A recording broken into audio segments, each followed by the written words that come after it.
Hi, welcome to மதி ஃபுட்டியூப். இன்றைக்கி நம்ம பார்க்க போகிறது ஒரு டின்னர் காம்போ ரெசிபீஸ்.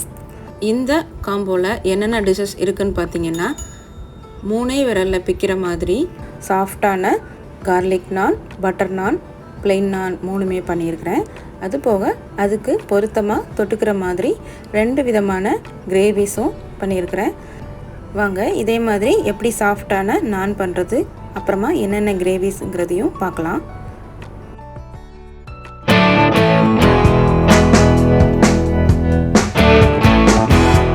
முதல்ல நான்கு மாவு பிசைஞ்சிக்கலாம். இன்ஸ்டன்ட் ஈஸ்ட்டை ஒரு பேக்கெட் போட்டுக்கலாம். இதுக்கு 1.5 கப் அளவுக்கு மைதா போட்டுக்கிறேன். இது 250 கிராம் இருக்கும்.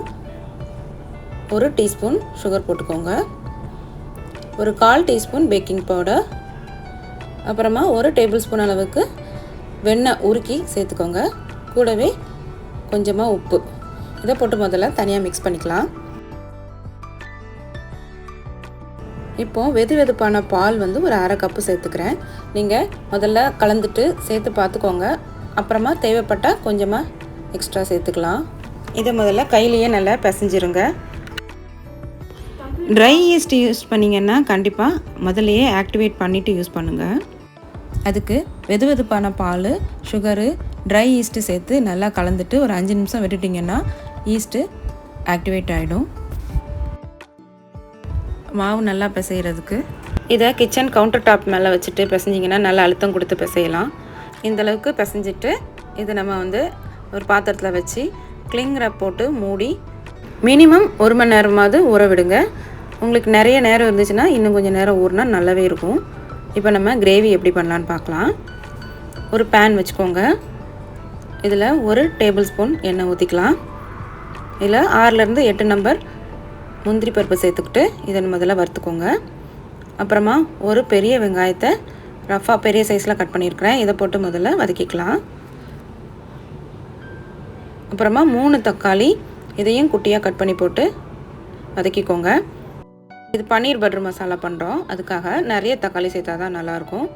இப்போ இதை மிக்ஸி ஜாருக்கு மாற்றி ஆறுன அப்புறமா அரைச்சிக்கோங்க. இப்போ அதே பேனில் 1 டேபிள் ஸ்பூன் பட்டர் போட்டுக்கலாம்.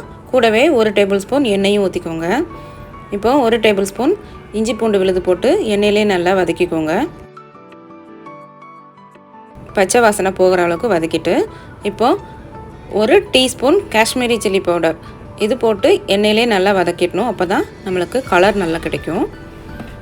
இப்போ நம்ம அரைச்சி வச்ச அந்த பேஸ்ட் இதில் சேர்த்துடலாம். கொஞ்சமாக மிக்ஸி ஜாரை கழுவியும் ஊற்றிக்கோங்க. ஊற்றிட்டு இதை நல்லா எண்ணெயிலே கலந்து வதக்கிடுங்க.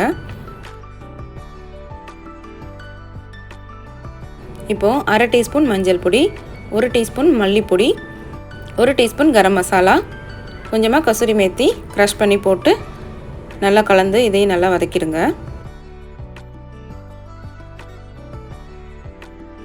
இப்போ இதுக்கு தேவையான அளவு உப்பு போட்டுக்கலாம்.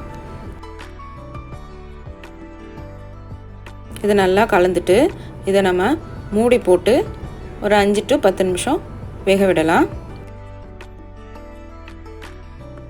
5 நிமிஷம் ஆச்சுது. நல்ல க்ரீமியாக ஒன்று சேர்ந்து வந்திருக்குது. இப்போ இதில் 200 கிராம் பன்னீரை கட் பண்ணி வச்சுருக்கிறேன். இதை சேர்த்துக்கலாம். சேர்த்துட்டு இதை நல்லா கலந்து விட்டுருங்க. இதில் 1 டீஸ்பூன் அளவுக்கு தேன் சேர்த்துக்கோங்க. இதை நல்லா கலந்துட்டு கொதிக்க விடுங்க. கொஞ்சமாக ஃப்ரெஷ் க்ரீம் சேர்த்துக்கோங்க.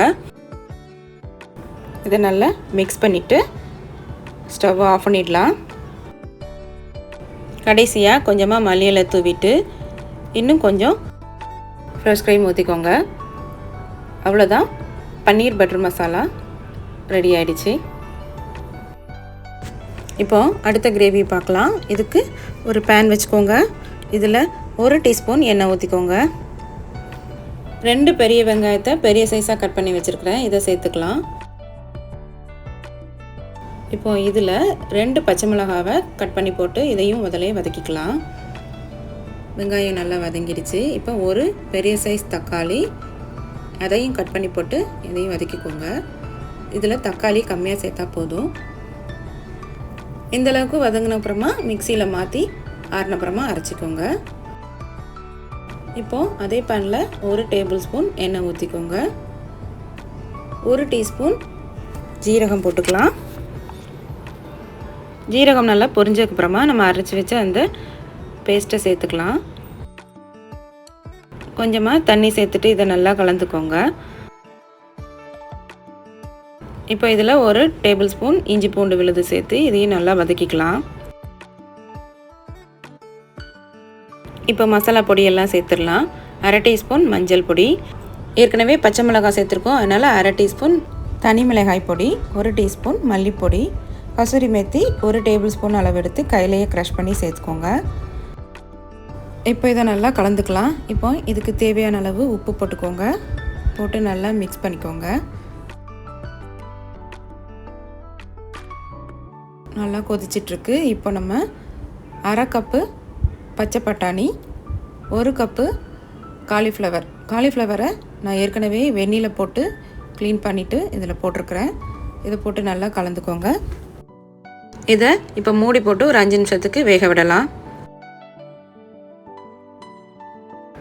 காய்கறி நல்லா வெந்துடுச்சு. நல்லா மிக்ஸ் பண்ணிக்கோங்க. இப்போ நம்ம மல்லி இலை தூவிக்கலாம். அவ்வளோதான், சிம்பிளான இந்த காலிஃப்ளவர் பீஸ் கிரேவி ரெடி. இப்போ உங்கள்கிட்ட ஃப்ரெஷ் க்ரீம் இருந்தால் ஊற்றிக்கோங்க. இது ஆப்ஷனல் தான், இதுக்கு தேவையில்லை, ஆனால் ஊற்றினா நல்ல டேஸ்ட் கொடுக்கும். அவ்வளோதான், காலிஃப்ளவர் பீஸ் கிரேவியும் ரெடி ஆகிடுச்சு. நம்ம இப்போ நான் பண்ணலாம். 1 மணி நேரத்துக்கு அப்புறமா நம்ம பிசைஞ்சு வச்சது நல்லா டபுள் ஆகிடுச்சு. இப்போ நம்ம இதை தனியாக எடுத்து மாவு கொஞ்சம் சேர்த்துட்டு நல்லா அழுத்தி பிசையணும். நல்லா சாஃப்டாகணும். பரோட்டாக்கு மாவு பிசைவோம்ல, அந்தளவுக்கு பிசைஞ்சால் தான் மாவு நல்லா சாஃப்டாகி நமக்கு நானை பிக்கும்போது சாஃப்டாக கிடைக்கும். இப்போ நம்ம பால் மாதிரி எடுத்துக்கலாம். இன்னும் கொஞ்சம் மாவு போட்டுட்டு நம்ம நான் மாதிரி திரட்டிக்கலாம். நான் வந்து கொஞ்சம் ஓவல் சைஸில் இருக்கும், அந்தளவுக்கு அந்த மாதிரி ஷேப்பில் நம்ம திரட்டிக்கலாம். நல்லா சாஃப்டாக மாவு பிசைஞ்சிட்டிங்கனாலே ஈஸியாக திரட்டுறதுக்கு வரும். இப்போ நம்ம மேலே பட்டர் நானுக்கு கருஞ்சீரகம் இருந்தால் சேர்த்துக்கோங்க. ஆனியன் சீடுன்னு சொல்லுவாங்களா அது. அது போக பொடிசாக நறுக்குன பூண்டு சேர்த்துக்கோங்க.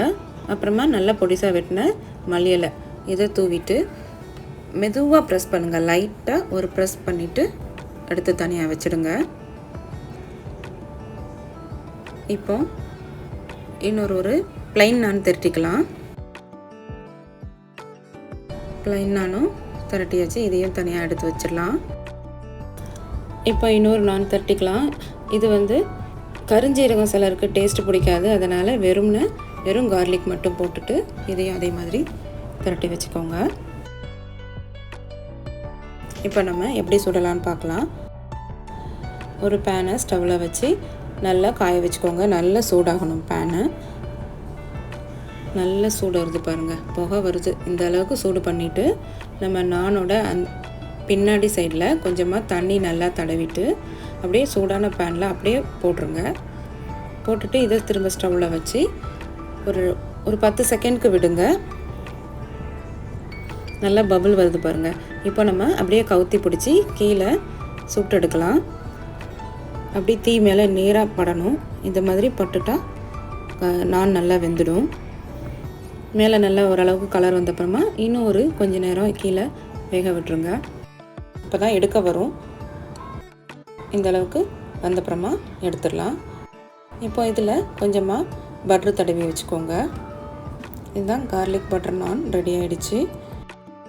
இப்போ ப்ளைன் நான் போட்டு பார்க்குறேன். இதே மாதிரி தண்ணி கீழே தடவிட்டு நல்லா சூடானதுக்கப்புறமா திருப்பி பிடிங்க.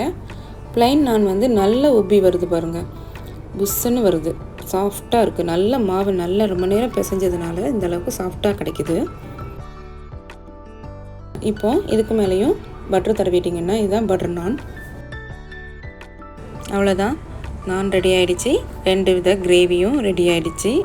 இதே மாதிரி டின்னர் ரெசிபிஸ் செஞ்சு பார்த்துட்டு பிடிச்சிருந்தா இந்த வீடியோவை லைக் பண்ணுங்கள், ஷேர் பண்ணுங்கள், கமெண்ட் பண்ணுங்கள். மறக்காமல் மதி ஃபுட் டியூப் சேனலை சப்ஸ்கிரைப் பண்ணுங்கள். தேங்க்ஸ் ஃபார் வாட்சிங்.